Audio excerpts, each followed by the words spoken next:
Oh my, what a difference a week makes.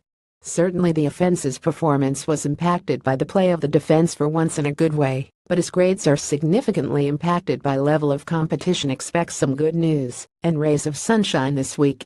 The Saints had us believing they were down and out, and while there is still a lot to work on, positive signs really started to show themselves against the Panthers on Sunday.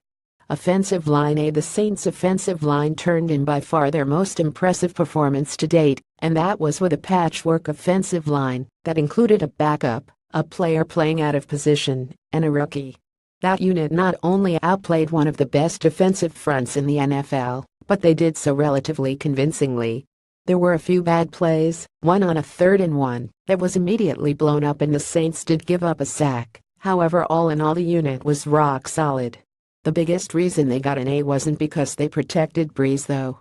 The unit has done a decent job of that the first few weeks. They got an A on Sunday because for the first time this year the Saints were able to consistently create openings in the run game.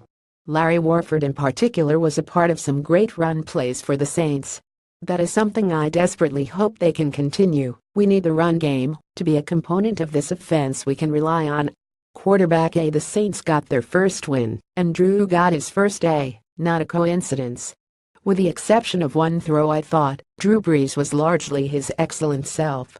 He didn't press or force throws into coverage. Instead, he took what the defense gave him and picked the Panthers apart.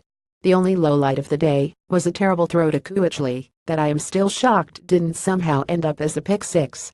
Luckily for Drew, Luke dropped the pass, and Brees, for the first time in his record-setting NFL career, made it through his first 3 games without throwing a pick.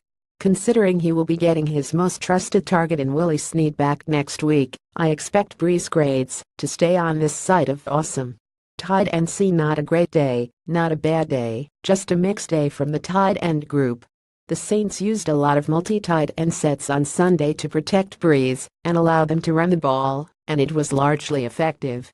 There were a few plays where guys failed to execute whom and totally blew up a 3rd and 1 run for Peterson on one play, and there were a couple of solid plays, but the unit wasn't really more or less than average. That is actually good news for the Saints. The tight end group didn't need to step out of their lanes, they just stuck to the game plan, executed, and didn't mess anything up. That's enough to get a win.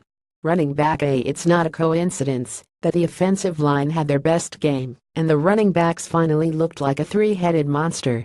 Peterson may not have the burst he once terrified the league with, but he's still maybe the most powerful back in the game. Peterson put a couple of absolutely filthy stiff arms on the Panthers and had multiple plays where he dragged defenders for additional yards. This is really the role he needs to be used in. If he breaks one, great, but his job is to pound the defense and punish defenders. Ingram was a consistent and reliable threat in all phases and brought a passion and consistency the unit desperately needed. He was the tone setter. Kamara was the wild card in the playmaker. His late TD run to seal the game showed off the incredible balance he has, as well as the patience and vision that makes him potentially a scarier Sproles in this offense down the line. A great day from the unit. If I gave out game balls, they would get it. Wide receiver B. Michael Thomas came out on fire on the first drive, and Peyton went out of his way to get his top receiver going. The Saints consistently used shifts to get him lined up on linebackers, and Thomas feasted.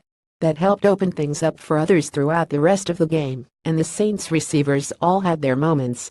Ginn continued to get open deep as he had the first 2 weeks, but this time he and Drew finally connected on a 40-yard bomb against his former team. Lewis had his weekly play, and Coleman got another touchdown. It was a solid performance from a group that seems to be building a rhythm, and I expect them to improve once Snead returns. Coaching A. Sean Payton abused the Panthers' defense from beginning to end. Personal groups, shifts in alignment, route concepts, you name it, and coach dialed it up to exploit the Panthers' defense. The Saints did a great job of mixing plays, formations, and concepts to keep constant stress on the defense and to force them into disadvantaged positions. Payton is going to deservedly get the Lions' share of the blame when the team fails to perform, but on Sunday he also deserves credit for taking Riverboat Ron to school.